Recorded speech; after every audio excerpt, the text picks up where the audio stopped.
The biggest cost is your loss in time chasing the wrong projects. Whether you're an investor, builder, developer, realtor, homeowner, industry professional, our biggest asset is our time. And the more time we spend on the wrong projects has the biggest cost to our energy, stress, and money. This was the first concept we covered in the Multiplex Intensive, with 20 realtors, investors, builders, and developers who took a deep dive at the opportunity within multiplex zoning. And this is what the event on July 18th is going to help you with in your business. Reviewing each city and their zoning bylaws to look at the details to see whether it's worth your time, energy, and money to pursue opportunity in those cities. Thank you for joining us. Thank you for investing with us. All your proceeds are going to charity, and we look forward to having you on July 18th. To ensure our time is best spent together, we're moving the multiplex feasibility checklist portion out of the live event into this pre-recorded webinar. This is to help you understand the details prior to arriving and allows us to repurpose that time together for more question and answer and a case study on Laidler Development's latest acquisition, an 8-unit multiplex project on Broadway in Burnaby. I'd like to thank the Mayor of Burnaby, Mike Hurley, Gary Pooni, Mosaic Homes, Lightwell Developments, Azure Developments, Avera Construction, and all the other consultants and supporters for the Multiplex Intensive training that allows Laidler to go into the marketplace and work with you on your opportunities, workshopping your deals, and partner with you to create more housing options within our cities. Please donate as much as you're comfortable to both the Pooni Group Foundation and Odd Squad Production Society. Both these organizations were instrumental in helping put this event together and ensuring that you have the information that you need to make your decisions with real estate in Greater Vancouver. As part of the email, we've sent you the feasibility checklist. This is a checklist in priority that we follow when we're underwriting deals. From the highest priority or the biggest red flag to the lowest priority and the most detailed site planning.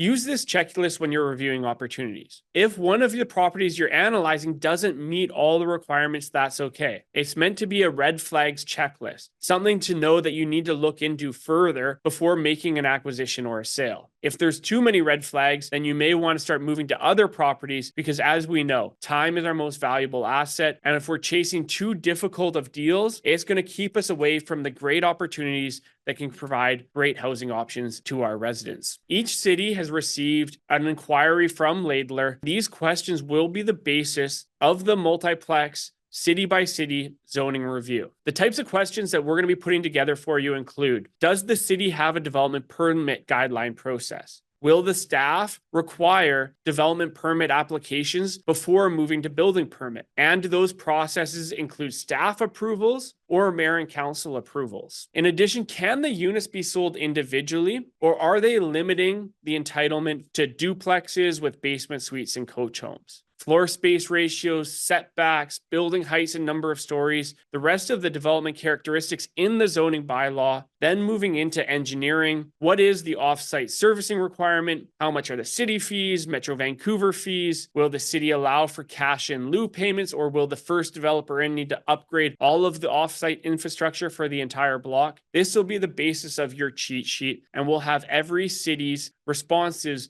compiled into an easy to follow guide. The multiplex policies, the first multiplex city was Vancouver back in September of 2023, where they allowed the R1-1 opportunity in single family zones. In less than a year, we've seen over 150 applications, and the number of applications are starting to pick up as there's more clarity in the process. We have to congratulate Vancouver. We've heard clients who have gone from first application to issued building permit in 5 months. This is unheard of traditionally in the city approval process and is what's going to be the catalyst for creating more housing for families with a front door, backyard, 3 bedrooms, what we need in our cities. And Vancouver is making it happen by improving the process, removing the red tape and unnecessary delays. Burnaby, hot on their heels, is also providing great processes to allow for more housing options in their city. And in Burnaby, we're starting to see the first acquisitions,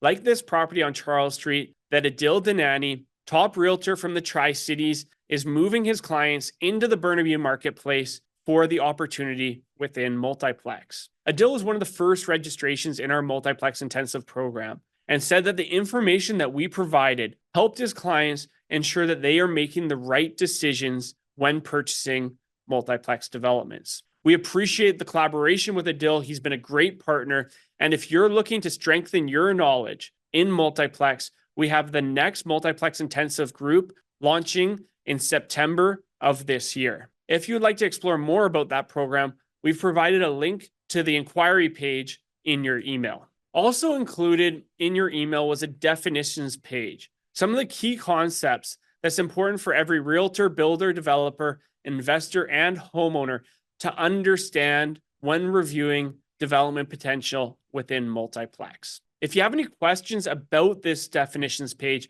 please reach out to us and we'll get those questions answered at the live event to ensure that you have the right foundation to understand how to use the cheat sheet and what the meaning and implications of each term and policy is. For a basis of understanding, this is going to the top of your multiplex checklist. When you're analyzing deals, look at the exclusions to each property. The province put out this list where the provincial mandates would not apply. This includes to any properties that are industrial land, agricultural land reserve, federal crown land, environmentally sensitive areas, heritage properties, properties over 1 acre, any land that's not connected to water and sewer, and any properties within TOA designations, with the caveat that each city has the ability to implement that final point, allowing for multiplexes in TOAs at their discretion. That'll be one of the checklist items. Can you build a multiplex in a TOA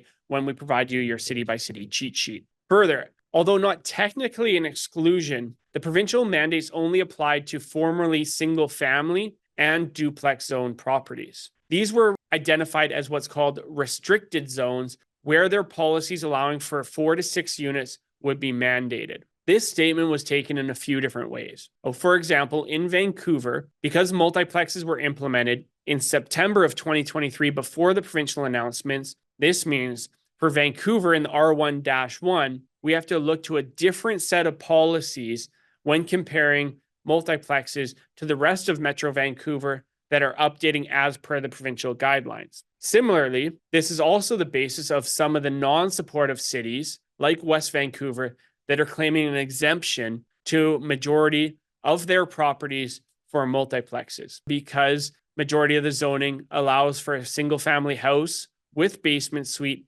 and accessory dwelling. West Vancouver took the position that they already are allowing for 3 units, which is not an applicable single family or duplex zone, and therefore the majority of their properties are not affected by the provincial mandates. We'll see if these exclusions are accepted by the province or if there's any pushback in the coming months. But for now, West Vancouver is taking the position that they already allowed for 3 units, so multiplex doesn't apply. And on the contrary, Vancouver has the position that because they've already allowed for between 4 and 6 units, they are not following the provincial set of standards. They'll be going forward with the R1-1 zoning that's been in force almost a year now. Which brings us to the second point of the checklist. Once we've identified that there's no exclusion applicable and it's in a zone that allows for multiplex, the biggest influence on values is the entitlement of the units. Cities have taken 2 general paths. First is to restrict ownership to 2 legal titles, essentially a duplex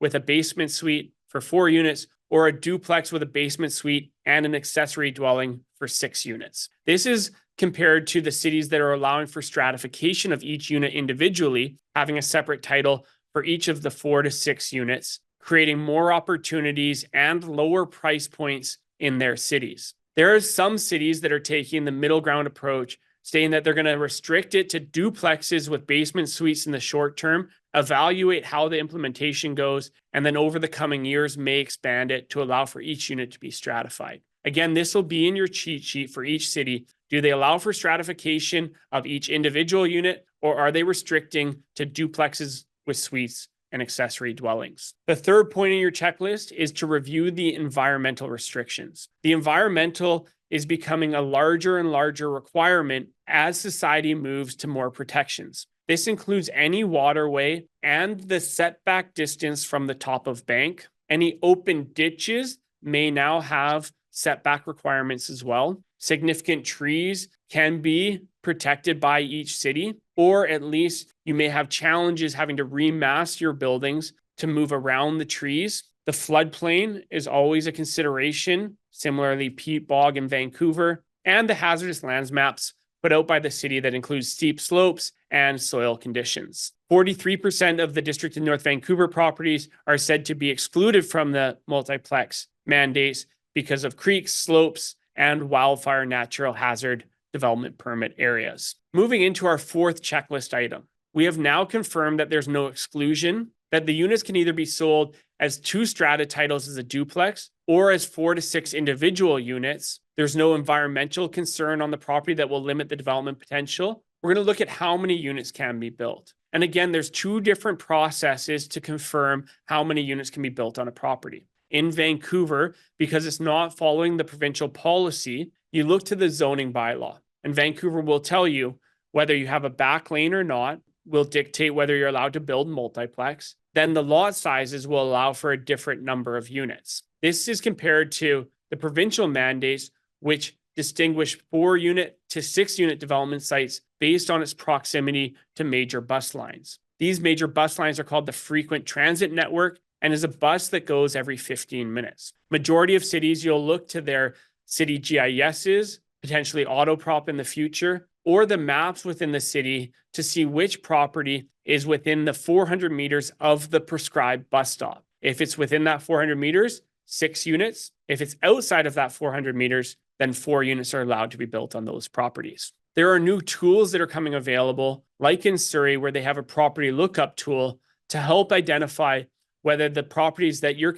reviewing have a zoning change and other relevant information. There's a link at the bottom of this presentation that will take you directly to that property lookup tool, and it's a great asset for you as you're analyzing properties. Moving on to the next checklist item. We now know how many units can be built. The next step is to calculate the total buildable area for each development property. This will be used to input into our pro forma as our top line revenue. And importantly, the unit sizes will dictate what our gross revenue is for each unit. There are 2 ways that cities are proposing buildable area. The first is the traditional means, by floor space ratio that is produced within the zoning bylaw. The provincial recommendations is to move away from floor space ratio limitations and only have restrictions in relation to building heights, building stories, lot coverages, and setbacks. The rationale from the province was this would provide more flexibility for developers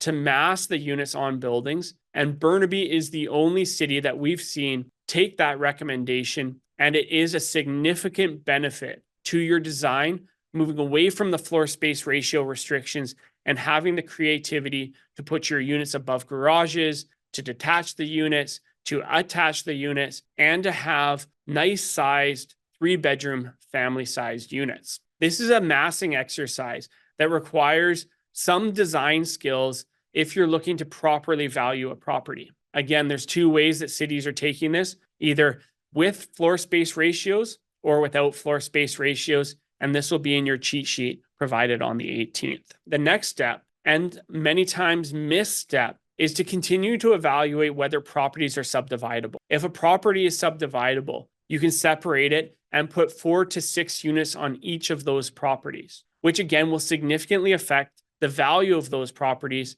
create larger development sites, and be an important consideration for both your acquisitions and valuations on the sales side. This is the example for our latest acquisition on Broadway in Burnaby, where the 75 feet of frontage allowed for a subdivision, and we'll be proposing 4 units on each new lot. This is also a good example of the worksheet that we've provided to our multiplex intensive students to help them with the design without floor space ratios, then build out the back of the napkin pro forma to evaluate whether a property is financially viable or not. As part of the live event, you'll see the case study as we build out 3 design concepts for this Broadway property that includes a rancher with loft community, a large amenity space for those 8 residents, and a bare land strata development. Moving on to our next checklist item is the revenue versus cost relationship. What we've seen underwriting a number of deals across Metro Vancouver is with city fees, offsite servicing upgrades, building costs,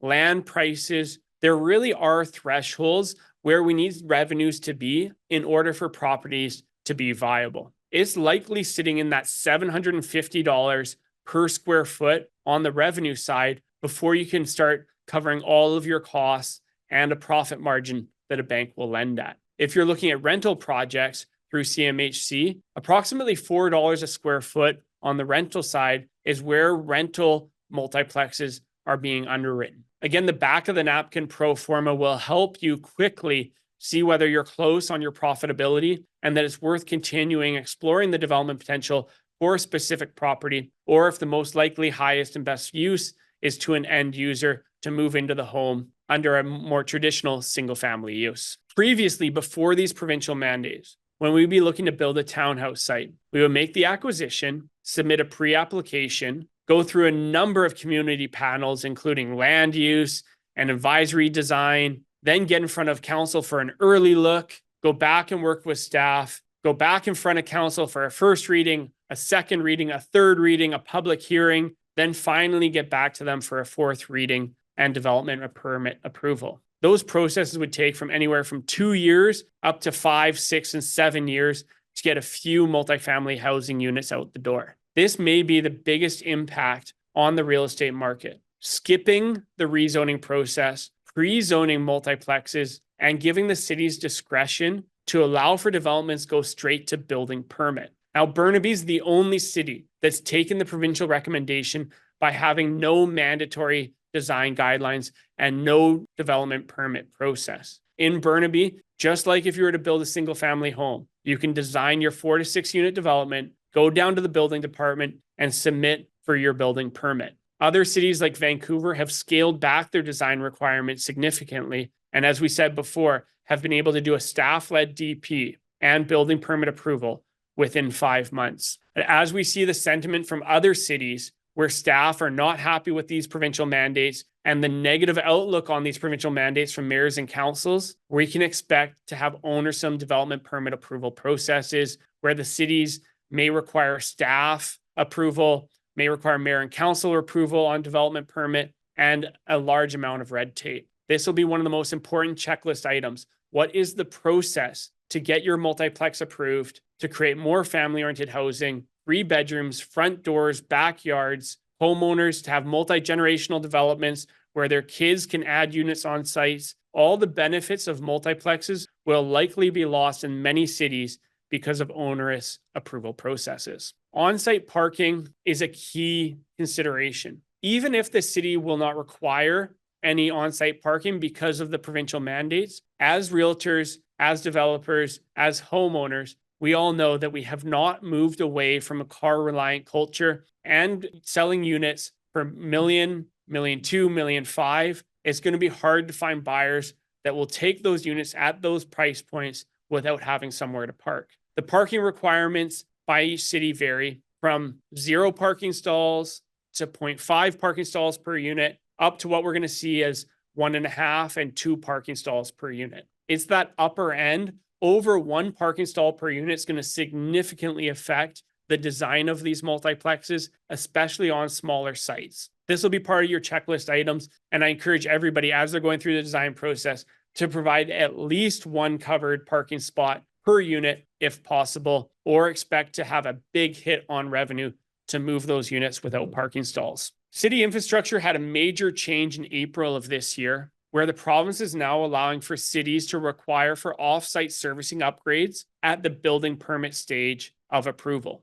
Previously, off-site upgrades, which is upgrading the main sewer, water, and storm lines, was only required through a rezoning process. Province creates more flexibility for cities to require developments to upgrade the aging infrastructure in the neighborhood as part of the multiplex process. There are some nuances here that we're going to put in the checklist, like is it a cash in lieu contribution? Is the first developer in going to be required to upgrade all of the blocks, services with latecomer agreements? Or how is each city going to approach looking at off-site servicing upgrades as part of multiplex approvals? City fees will vary. Burnaby's released their ACC and DCC fee. If you're not familiar with ACCs, DCCs, bonus density, Metro Vancouver, I encourage you to go to the definitions page and invest some time in understanding how fees and municipal Metro Vancouver relationship will impact development into the future. Metro Vancouver is an important consideration.